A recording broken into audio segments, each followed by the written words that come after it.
We shall start with LeBron. And the Lakers are in a weird spot here because when the injury first happened, it looked bad. He was in a walking boot. You know, people were talking about 4 to 6 weeks. Then it came out to be just 3 weeks. And then it was like, oh, okay. Then he popped up at shoot around, shooting free throws with no walking boot. So then people started to become like, oh, well, maybe LeBron, hyperbaric chamber. You know, Dennis Schroeder had a comment saying, oh, you know, he doesn't want to say anything, but the doctors in Germany do amazing work. So, you know, it was a lot there to kind of parse through and like, well, what's reality? What's really going on here? Is LeBron actually coming back? Will he be back before the end of the regular season? Because I was told by people I know in confidence that he's done for the regular season. He's coming back in the playoffs. But then, you know, him popping up at shoot around, shooting free throws, walking with no noticeable limp on camera, it was like, oh, he might be able to pull back up by the end of the regular season, maybe get a couple of games in to warm up to get his body back acclimated, you know, at full speed. So, but now, as we go to the screen, LeBron is not close, and this is according to Brian Windhurst of the 4-Letter Network. LeBron is not close to returning for what I'm told. I know everyone said the 3 weeks, but I think it was very clear 3 weeks is when he will get an official reevaluation. It didn't mean he was coming back in 3 weeks. Now, that's something that's obvious, right? But I think the reason why Windhurst has to clarify this is because there was video put out on social media of LeBron shooting free throws and with no walking boot. So we're like, oh, you know, maybe the magical healing powers of the hyperbaric chamber strikes again for LeBron. You know, $1 million a year just to, you know, maintain the health of his body. Maybe this is, you know, another example of that $1 million investment paying off, getting a nice ROI that he could come back, you know, in under 3 weeks. But no, Brian Windhurst, 4-Letter Network, proclaiming, no, relax. He's still going to be just reevaluated in 3 weeks. He's not going to be back in 3 weeks. And if we want to get into the schedule here for the Lake Show, let's see. Let's go up here. They are sitting at a 10 seed. They're 2 games under 500, coming off a loss to Houston. Again, no AD in that game. Let's go to the schedule. Let's see. Who do they have? I believe they play tonight. Yes, they play the Mavericks tonight at home. AD is supposed to play. Luka is questionable, or is it Kyrie? Either Luka or Kyrie is questionable. One of them is questionable and one of them is out. I'll clarify in a bit. But from March 17th, which is today, to April 9th, that's roughly 3 weeks. So in the week's time that LeBron's been out, it's been almost 2 weeks. So let's give him another week. Let's say around this home and home with the Bulls, the end of the month. If he's going to be reevaluated around this time, you don't go from reevaluation to playing within a couple of days. So I think it's safe to say he's probably done until maybe the earliest I can see him coming back. And it might be foolish to do so at this point, but the last week of the regular season, which is the second week in April, which would be, you know, almost a month from now. Just under a month from now. So I think if you're the Lake Show, you can't really play with fire here. You know what you have in LeBron. You know what you're trying to accomplish by having LeBron be relatively healthy or as healthy as he could be come the first round, no matter where you're at, whether it actually is the play-in or whether they can get hot here without LeBron and be able to sneak up there to get to the 6th seed. So it's going to be something to watch is how far can this Laker team get? How high up in the standings can this Laker team get, and how does that correlate to what they do with LeBron? If the Lakers are actually in danger of missing the play-in, and we're getting down here to this last stretch of games to where it's Minnesota, Houston, like this is a rough road stretch. They got a sweet home stretch here with, you know, beginning tonight with Dallas, Orlando, Phoenix, OKC, and then the Bulls. Then after that, they basically have a Midwest swing before they come back to Utah and then the Clippers before they finish out at home. So it's going to be, if they trick off some of these games, that's why AD is imperative. AD has to play. I don't think they can afford to lose too many more games against teams that are still in front of them in the Western Conference standings. They have to beat Dallas tonight. Have to. That's a must win. Orlando, take care of business, finish your breakfast, take care of Orlando. Phoenix, to me, that's a game I rest AD. Now, I've gone through this before where I've said that they should rest AD during games that don't necessarily have to win, and Darvin Ham and them haven't been doing that. So I don't know if they're going to do it, but if I were them, this Phoenix game, I'm not playing AD. Because you need AD for that Oklahoma City game. And then you're definitely going to need him against the Bulls. Even though the Bulls are an inferior opponent, you still have to take care of business, especially when it's a home and home. Then the Timberwolves, another team that's right in front of them. The Rockets, you're going to need AD. Like the only saving grace is there's no back-to-backs. Friday, Sunday, Wednesday, Friday, Sunday, Wednesday, Friday, Sunday, Tuesday, Wednesday. Here's a back-to-back. Utah and then LA. There's 3 games in 4 nights towards the end of the regular season. That could be difficult. That could be extremely difficult here. Like, I don't know what you do with AD during this stretch where you have 3 games in 4 nights. That's old school NBA schedule right there. It used to be 4 and 5 nights, but now it's 3 and 4 nights. And I'm sure, they're going to try to get that out the CBA next go around as well. But Utah, LA, Phoenix, that's a lot. If you could have AD for all 4 of those, that's a blessing. I'm not sure if we'll get that. So can they steady the ship? Can they take care of business against whom they're supposed to? And can they maybe even sneak off a couple that they're not supposed to? Like the games I would think they're not supposed to win, as of right now, is the 2 Phoenix games. And if it's just AD, probably this Clipper game. Utah, I think they should be able to get a split. They should be able to get both, but at worst, a split. So I won't put them in that category. But of these 3 games, 2 against Phoenix and 1 against the Clippers, those are games I would not be going crazy for and trying to win. But that's going to be, look, this Western Conference keeps getting wackier and wackier. I'm trying to really figure out, because this loss column, you have OKC, you have Dallas right in front of them. That's why the win tonight is huge, because then you really get a straight up even record with the Mavericks. And I would assume they would have the tiebreaker. So with the loss column this tight, you're going to need tiebreakers. So I think the Dallas game is imperative. Minnesota, they got a game against the Timberwolves left. They got to beat them. OKC, they got to beat them. Like, that's why that's imperative. Then you got Utah right behind you in the loss column. And Houston, you have to take care of business. That Phoenix game, I'm not worried about that. The Phoenix games, I don't care about that per se. The Clipper game is only interesting if you can gain ground in the loss column.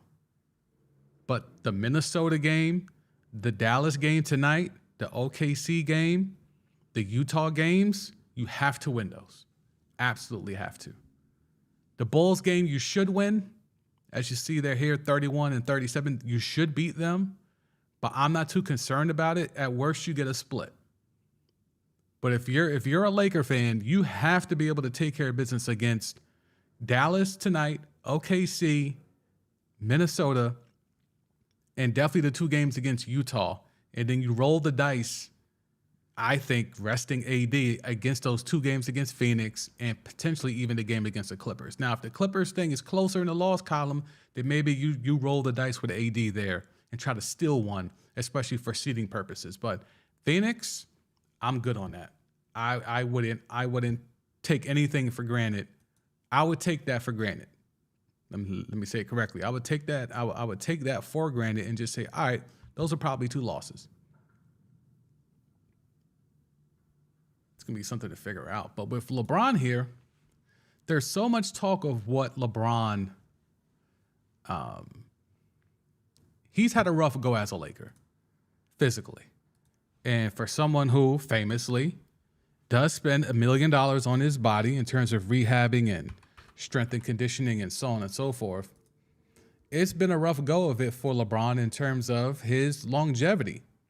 He's been ballyhooed for his longevity because of the fact that he's played so long in the league and, 20 years in, all-time leading scorer, that's fine. But again, we keep looking at these games, 55, 67, 45, 56, 47. And this 47, this is not good, right? Like, I know that's not the best superlative to use, but that's not good.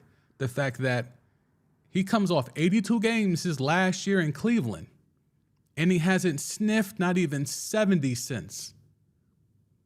But yet the narrative around LeBron continues to be of how he's indestructible, how his body is in immaculate shape. He takes such good care of his body.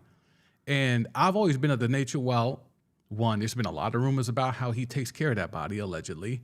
And there was a video that was out there that no one wants to really talk about publicly. But I'll just say this.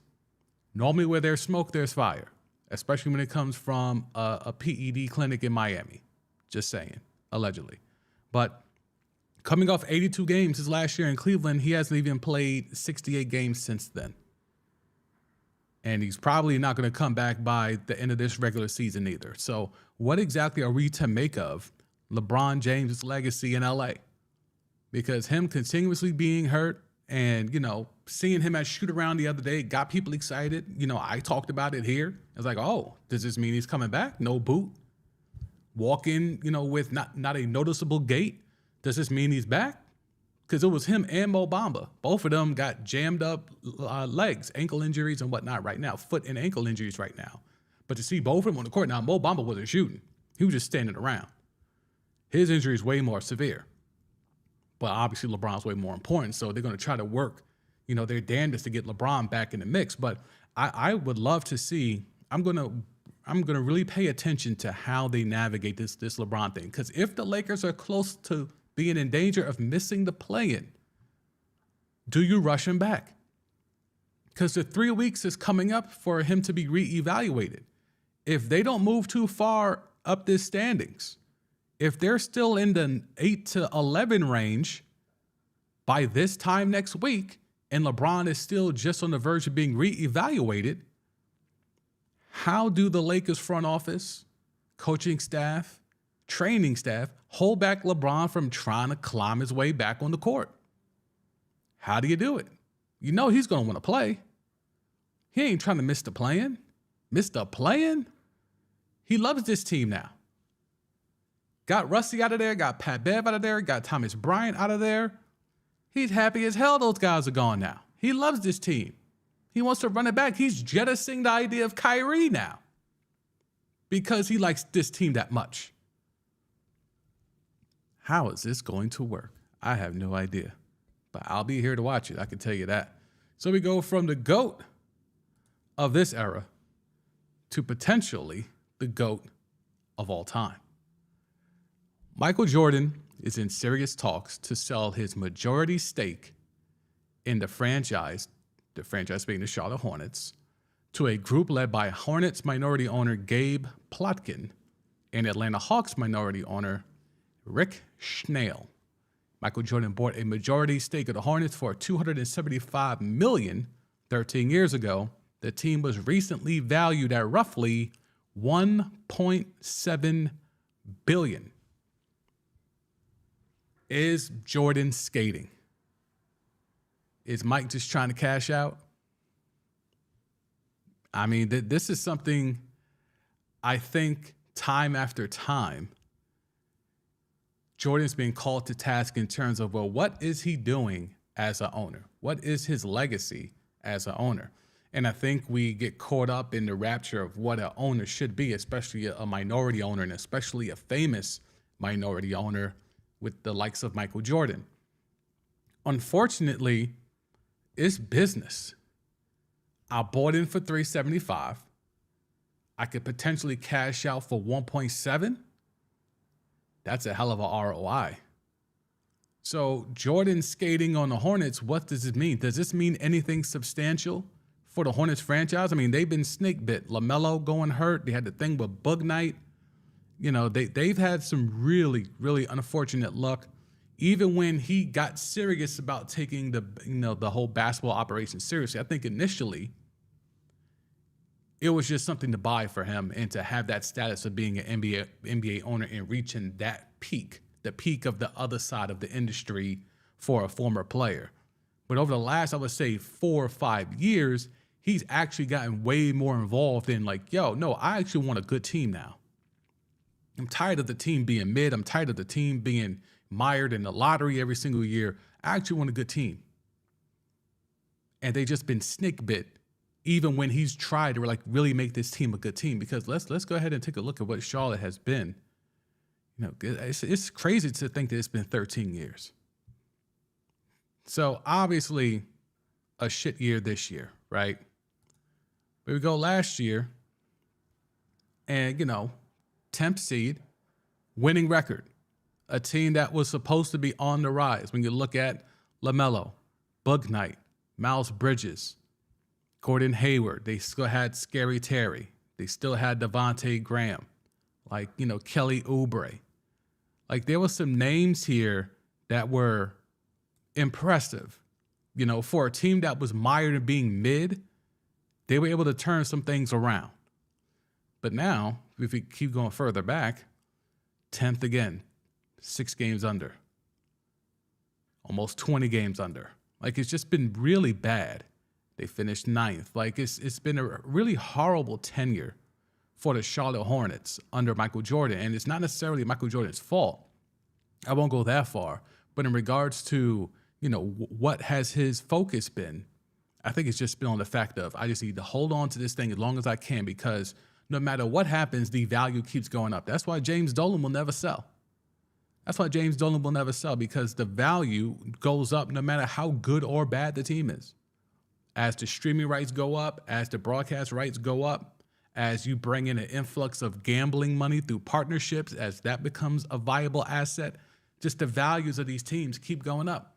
Think of how mid and how mired in, not even just mediocrity, in how bad the Hornets franchise has been over Michael Jordan's tenure, and he's still up almost $2 billion. After buying in at $375, he's still almost up $2 billion. So I'm actually surprised he wants to get out. But one thing I would ask is, if he's getting out, is this the move that predates another move? Could Jordan be trying to get in with Bezos in Washington? I'm just spitballing. I'm just throwing it out there. But I tend to not think Michael Jordan doesn't have a plan for what he's going to do with that 1.7. I don't think he's just going to take that 1.7 and marinate.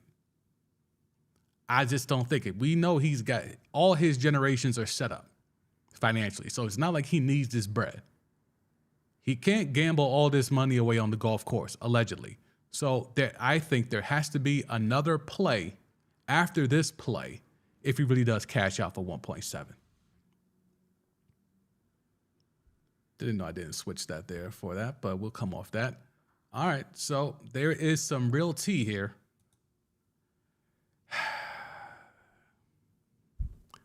Bad Bunny and Devin Booker are beefing. This is why this show exists, because this is a real thing. Bad Bunny, who is dating Kendall Jenner, former girlfriend of Devin Booker. Okay, so now that we have all the particulars, right? There's a lyric in a song for Bad Bunny, and the lyric is, "The sun in Puerto Rico is hotter than Phoenix is, and she knows it."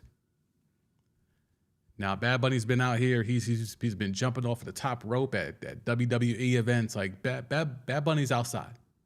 He's out here. Arguably the biggest artist right now, period, no matter what genre. So the fact that he's stepping into waters, very popular waters, if you really want to keep it a buck, in terms of Kendall Jenner, D-Book, who else? Ben Simmons, infamously, a bunch of times, like she kept breaking up the makeup with him.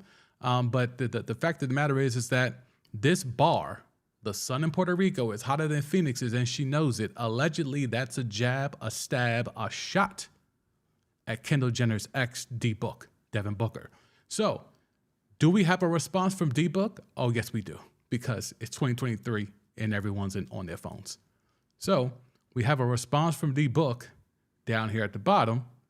He worried about another man, M-A-N, again. So, there's some history here. There's some things that have been whispered about Bad Bunny and men, but I won't go there. I'm not the salacious type, just like we won't touch the Andrew Wiggins thing until we get some clarity there. But D-Book versus Bad Bunny, this is actual tea from the timeline. The sun in Puerto Rico is hotter than Phoenix's, and she knows it. Is that a bar? Is that a shot? Is that a stab? Is that a jab at Devin Booker? Y'all let me know in the comments, whether live or on the replay. Is that a shot? Should D-Book really be in the comments responding, he worried about another man again? Is that salt? Is that hate? Is that shade? Y'all let me know. I'll let y'all tell it. Sometimes I just like to throw stuff out there, and I'll let y'all, the audience, let me know. Because sometimes I just like to stay out of stuff, but just make sure stuff is being aware. Stuff is made aware. Okay, so we have that done now. Like I said, this is quick. There's a lot of quick tea today. There's no real long-term stuff here to go crazy over in terms of breaking stuff down. So we'll come off that, but we'll get back into this. Brooklyn Nets forward Ben Simmons and Clutch Sports have mutually decided to part ways, sources told the Four-Letter Network. Simmons had been represented by Clutch since he came into the NBA as a #1 pick in 2016.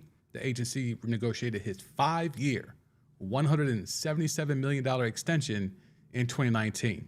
All right, so Ben doesn't have an agent anymore. And here's the thing. Can he pull a Lamar and just represent himself? Because what agent is going to take on Ben Simmons right now? Unless you're a new agency that don't have any clients and you're just trying to make a splash and get some credibility, maybe you go after Ben. But what agency, what management group, whatever you want to call them, CAA ain't going to do it. Like, who is going to step up and want to represent Ben Simmons? Who's going to try to sell to another team? Because we're assuming the Brooklyn Nets era for Ben Simmons is a wrap. Whoever that next team is that has to inherit that contract and inherit Ben and his mysterious back injuries that seemingly never go away, and the mental health issues and everything else that goes along with it, stress and anxiety. He laid the blueprint for Ja. Stress and anxiety. Just go ahead and run with that. Who is going to take on Ben Simmons from this point on? Clearly, Ben Simmons is the epitome of just someone who is tall and gifted and doesn't necessarily care about basketball. He probably likes to play basketball, but he doesn't care about basketball. Those are two different things. Liking to play a game, maybe even loving to play a game, is very different than wanting, desiring, dying to play a game. And I think that's where, if you just happen to be 6'11", your pops was a hooper, he's been training you up, there's a lot of parallels, and I'm freestyling this, so there's a lot of parallels you can make in regards to Ben Simmons and Ja Morant. Both of them are athletically gifted. Both of them have pops who are hoopers. Both of them poured themselves into their sons so that they could reach heights that they couldn't or didn't. You could for sure question Ben in terms of his desire to play ball and his wherewithal of knowing how to handle that. And we're seeing with Ja, fresh off that interview with Jalen Rose, I'm not sure if Ja loves the hoop. He may just be good at it. He may just be nice at it. I can't quantifiably say without a shadow of a doubt Ja Morant loves basketball. I think he loves to hoop. I think he loves to play. But does he love what it takes to be an NBA basketball player? Now, he's going crazy this year. Despite all of this, or before all of this stuff that's been coming out with him, he was hooping crazy. So he can perform at a high level. That's not the question here. The question is, Does he love being at this high level in terms of his basketball acumen enough to curtail everything else off the court?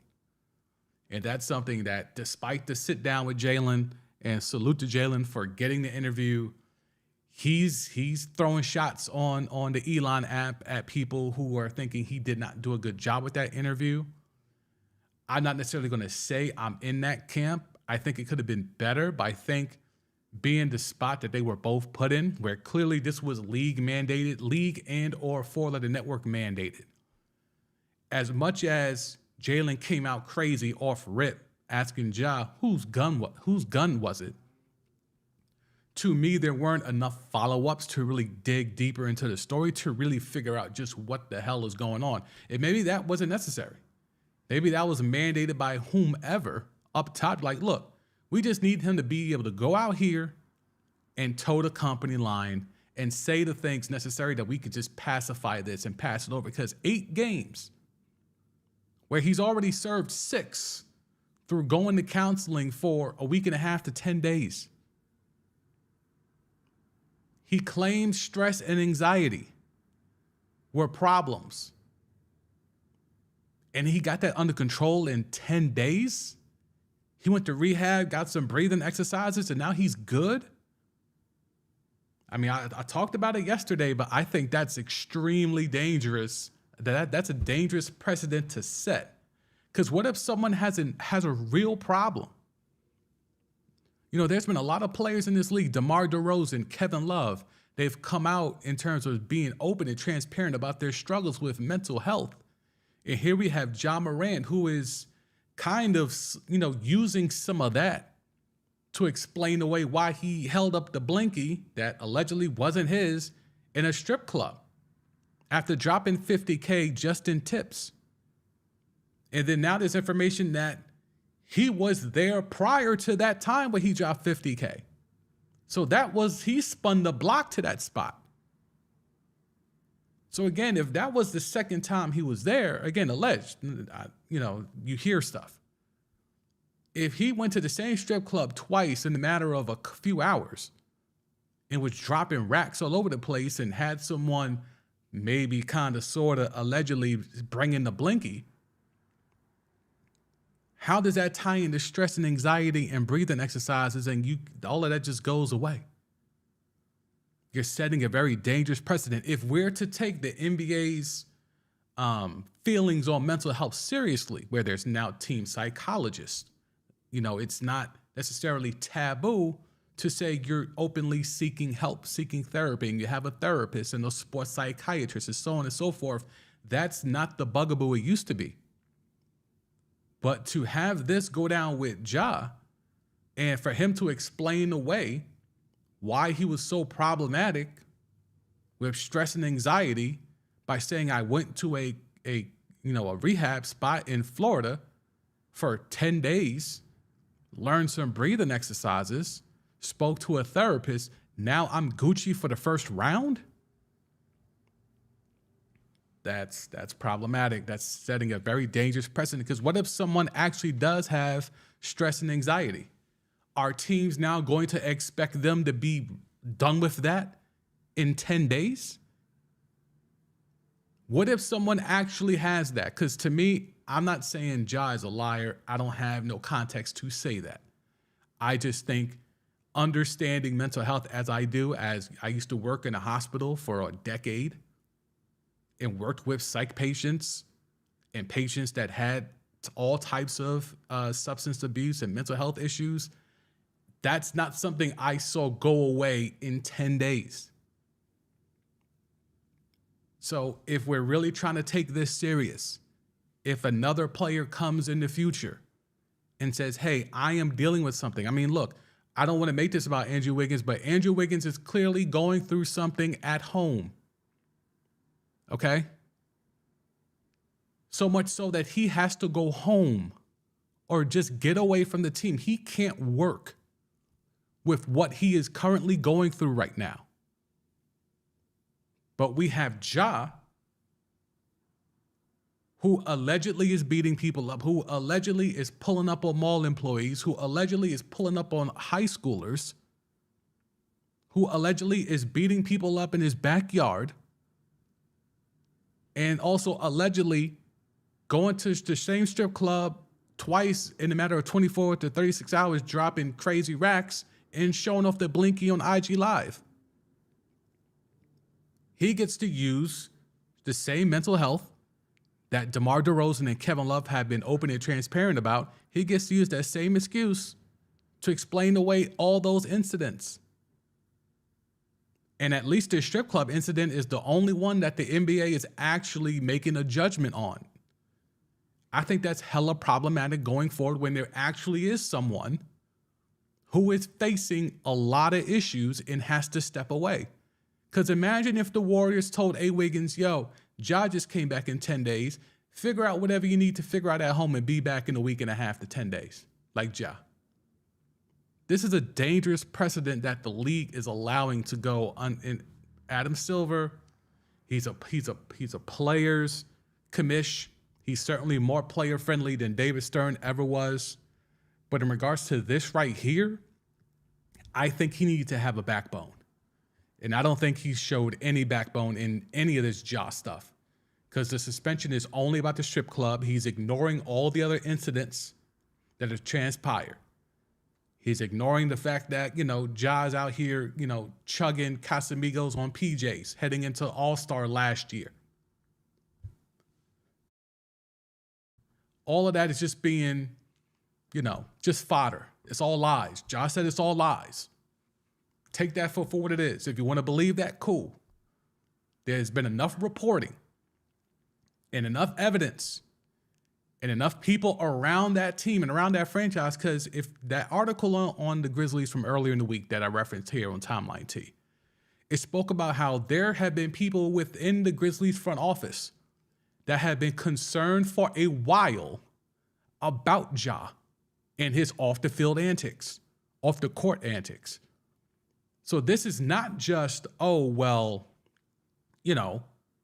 this is a recent thing. This is not recent. This strip club thing with Ja is not the only thing that people are worried about. There was concerns before this. There was tons of concern for Ja Morant and his actions going into last year after the first round of the playoffs. That's been documented. But the league is choosing to ignore that. The league is trying to use mental health as an excuse to let Ja Morant be able to come back in time for the playoffs and probably even for the regular season. And the Grizzlies now are going to be on the road, and when the road game is done, they're getting the hell up out of there depending on the city. We talked about that yesterday. When they're in Miami, they're leaving that same night because they don't want to tempt Ja. So the other players have to now all be choir boys because of Ja. And I'm sure they'll take the L for now because it's about winning, right? Hopefully, as Dylan Brooks is shoving cameramen and Desmond Baines is getting his habitual nut hitter on. Hopefully it's about winning with this Grizzlies team. This Grizzlies team that a lot of us were thinking was going to be a young, energetic, up-and-coming, that's why that whole beef that they were trying to start with the Warriors was going to be dope, because you could see them actually being able to beat the Warriors at some point down the line. But not when your star is, crying about social anxiety, stress, going away for 10 days, and then magically he's all better just so the league can keep getting their playoff numbers because they need a superstar like Ja Morant to be able to go. Dangerous. It's extremely dangerous. I don't know what the league is doing. I think it's problematic. Am I going too far? It's possible I'm going crazy. It's possible. But I think it's a dangerous precedent being set, having someone say, I am having issues with stress and anxiety, being that I'm 23 years old, I'm 200 M's or just below 200 M's up, not even including my shoe deal or anything else, just I'm 200 M's up. I'm having stress and anxiety problems. And being able to go away for 7 to 10 days and then say, all right, I'm good now. They taught me some breathing exercises. All right, let me go back hooping now. But his team, his organization is saying, yeah, but let's put some parameters around this. Not just you need to be good off the court. We're not even going to put you in a position where you could do anything wrong. We're going to get the hell out of Miami as soon as the game is over. That's a huge stipulation. That's a huge change to the dynamic of how a team works.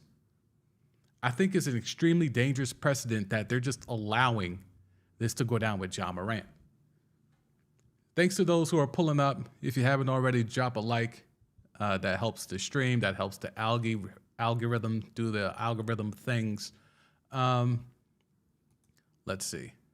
It's a few more NBA stuff, and then we'll get to some NFL on the back half.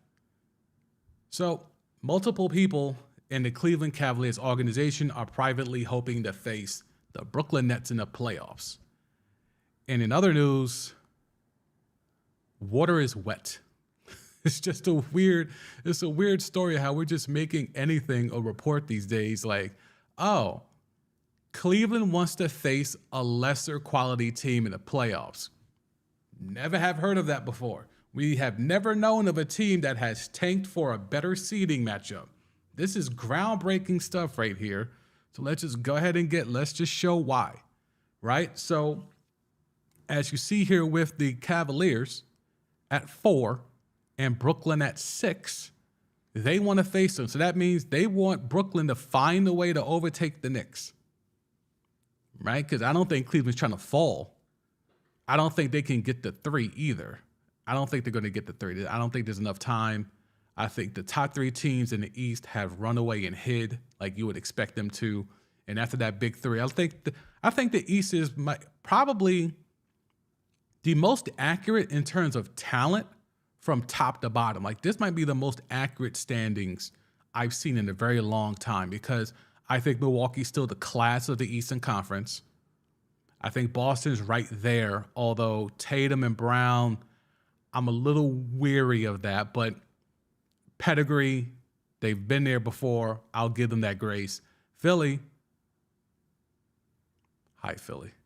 Philly, sure, Embiid is putting that team on his back, and they need it every night. So I think they're the 3rd best team in the East. I think that makes sense there. In Cleveland, as you see, there's a gap, 22 losses to 28. I think that's, I think the Cavs they're 4th in the East. I don't see them getting any higher. I don't think they should fall any lower. I think that's where they've been primarily, in my mind, the entire season, is that getting Donovan Mitchell has helped them leapfrog a bunch of teams for here. Like, it definitely leapfrogged the Knicks and the Nets, even when they had KD and Kyrie, and certainly Miami, and all the rest of these teams are just mid, Atlanta specifically. But what lengths are you willing to take to make sure you play Brooklyn? You can't get the 3. So what steps are they going to take? Do they have any more games with the Knicks to try to make them lose so that Brooklyn can climb over them? Like, I'm trying to figure out. Let's see. I thought the Knicks season series was done with them, but let's just confirm. Let's confirm. Oh, no. They got one more with the Knicks. Ooh, okay. All right, who wants to play collusion? Let's play collusion. So if they want to face them that bad, right? Where's the story? Up, that's the next story. Multiple people in Cavs organization are privately hoping to face Nets in playoffs. Let's even click into the story a little bit, see if we could get some more information here. I'll zoom in a sec. Give me a second. Okay, let's see. Let's read this as a family. No one inside the organization would say this publicly, and they shouldn't. But multiple people I've spoken to recently are privately hoping for a Brooklyn matchup. It's easy to understand why, even though the Cavs with home court advantage would likely be capable of competing and possibly winning a 7-game series against any of the teams currently behind them in the standings, the Nets will be Cleveland's easiest path out of round 1.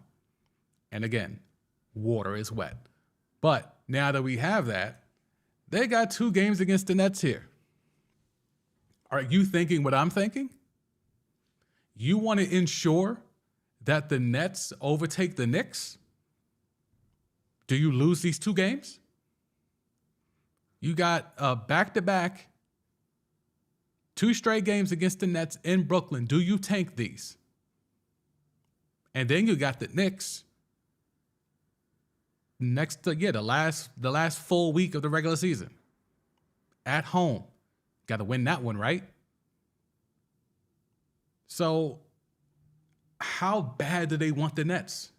Do they want the Nets bad enough to lose to them consecutively? Is this collusion time? People don't like that word when it comes to the NFL and Lamar Jackson, but do we have collusion now in the NBA? Or is this just straight tampering or straight point shaving or whatever connotation allegedly? Like, I don't know what you call it, fixing, I don't know. But the fact that we need to pay attention Tuesday and Thursday, what happens in those games? They play tonight against Washington. We will assume they take care of business. They get a nice 3 days off. Then they come to Barclays Tuesday and Thursday. What happens if the Cavs just so happen to drop both those games? So that way the Nets could fall into 5, right? Then the Knicks fall to 6. Then when they face the Knicks here, they make sure to put the hammer down to the Knicks to keep them at 6 so that Brooklyn can stay at 5 as long as the Nets don't trick any other games off. Oh, this could be great. This could be amazing. This could be, I don't want to say collusion, but if they're this scared, again, this report, multiple people in Cavs organization are privately hoping to face Nets in the playoffs.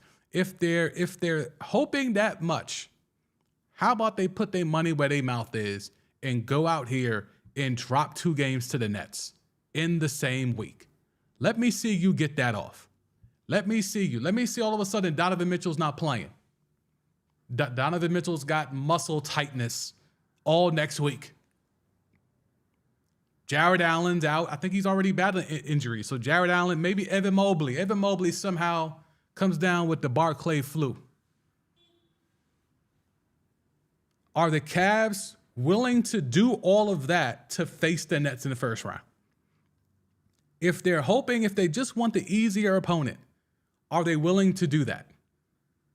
And would the league call them out for it? This is why this stream exists. This is the stuff I want us to be able to pay attention to. The Nets and the Cavs, will that become a thing? That's going to be funny. That's going to be extremely, extremely funny.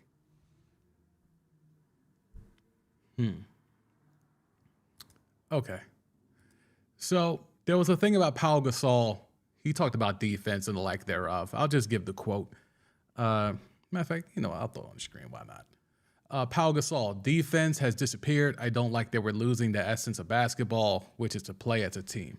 All right, that's a very European thing to say, that second part. I don't like that we're losing the essence of basketball, which is to play as a team. But defense has disappeared. Has it really? Yes. Should we be listening to Pau Gasol talk about defense? Do we need to go to the defensive rating? I don't want to do this to Pau. He just got his jersey retired. Had Vanessa and all of them there. It was a great night. I don't want to do this to him. I don't want to do this to Pau, but defensive rating. Pau made me do this. Come on. Advanced numbers. Come on.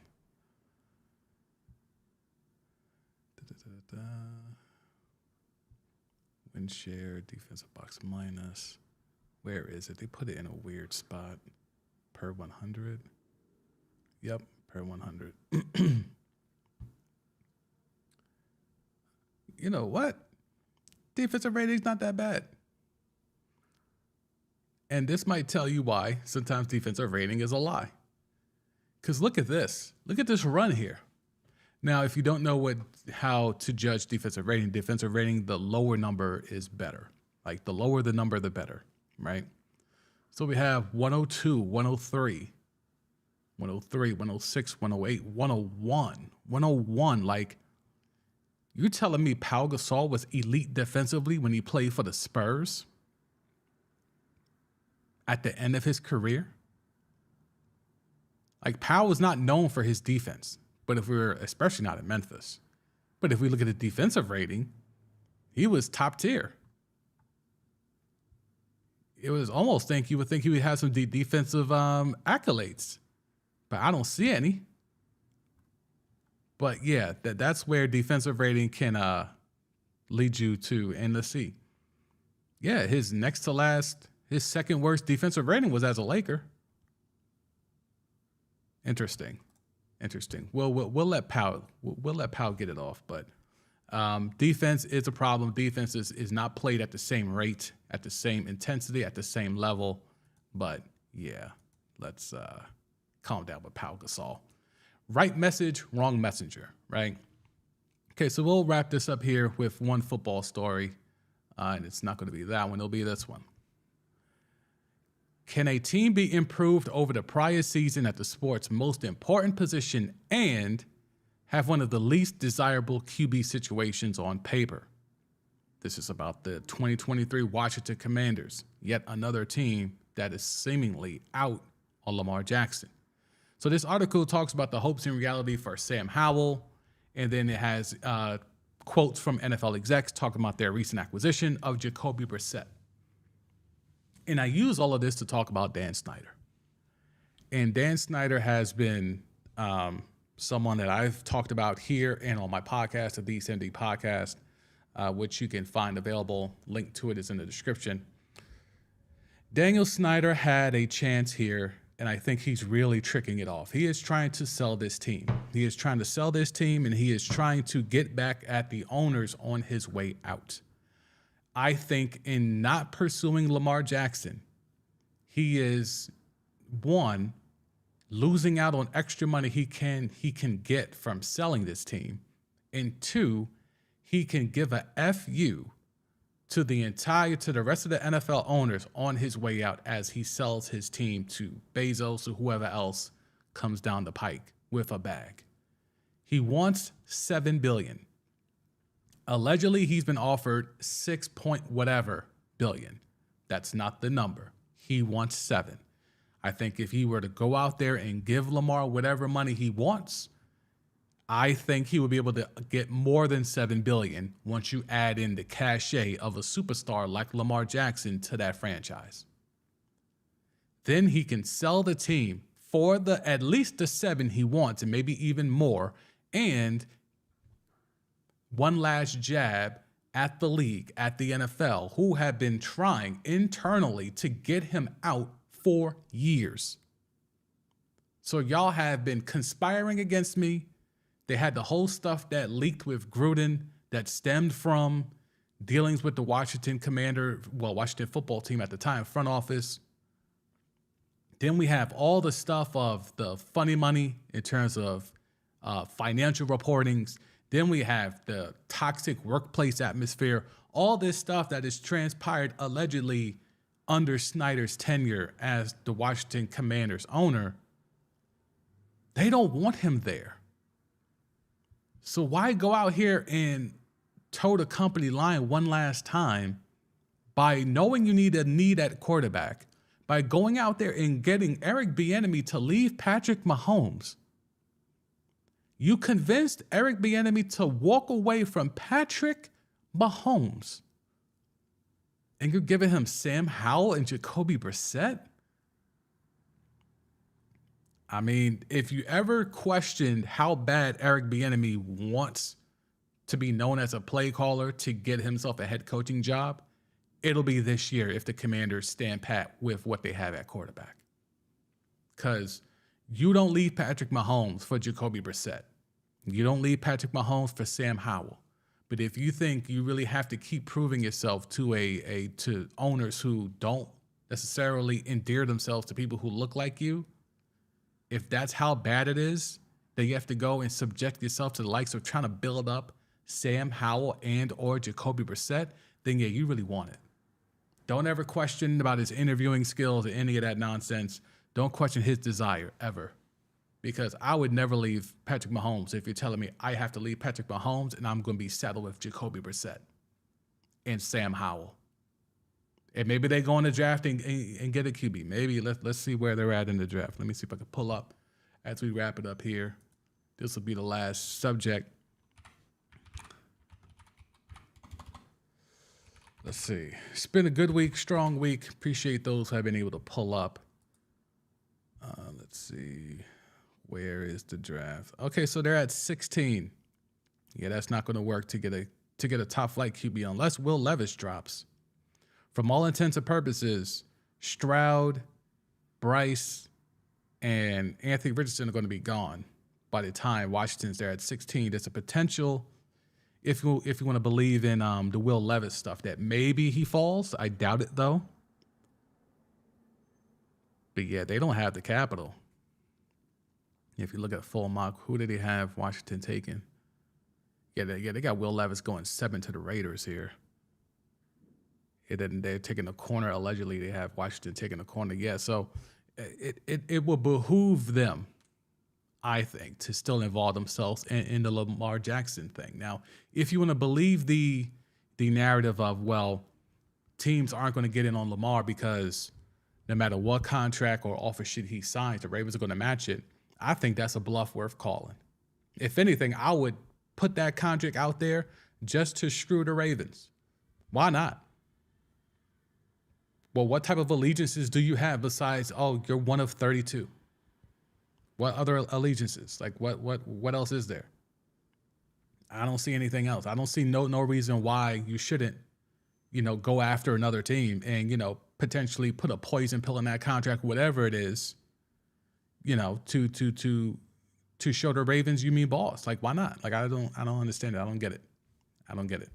But yeah, Jacoby Brissett, Sam Howell.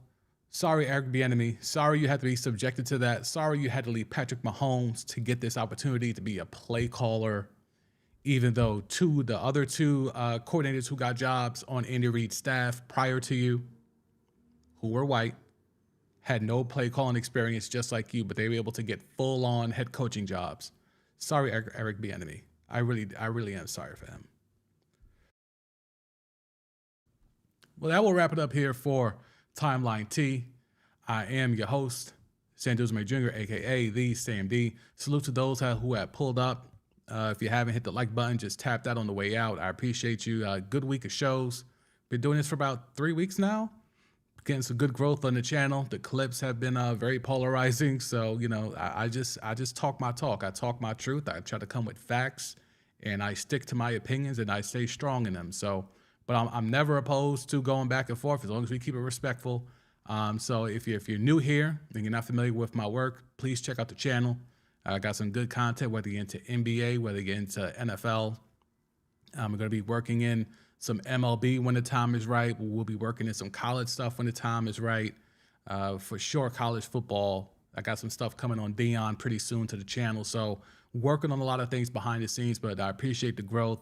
Channel's growing. If you haven't subscribed, please subscribe. Trying to grow this thing and really build something organically from the ground up. So I appreciate those who are a part of it. Hopefully the community grows and gets us to where we can really make a humongous impact and change the way that sports is talked about. There's a lot of narratives that are just regurgitated from TV or podcasts or streaming networks. I am pushing for people to think organically. I'm going to be giving you points that are different, perspectives that are different. I do research. I look up information. I don't just make stuff up and just say it. I don't just yell things loudly just so you can click on it.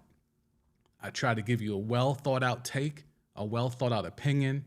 And, I'm always here to engage in respectful discourse. And we could both get testy at times. I had no issue with that. But I think one thing I've learned here is that people are willing to hear you out. And that's all I've ever employed. That's all I've ever asked for. And I'm always willing to hear other people out as long as we stay on topic, not try to bring in narratives you heard from somewhere else. Like, tell me what you actually think. Don't tell me what someone on the network said. Go over there for that. We're here to have open discourse and organic dialogue. So if you're into that, tap in, hit that subscribe button. And for Timeline T, the Sam D, San Deuce May Jr. Have a good weekend. Check the Clips channel, and I'll check y'all next week on Monday. Peace.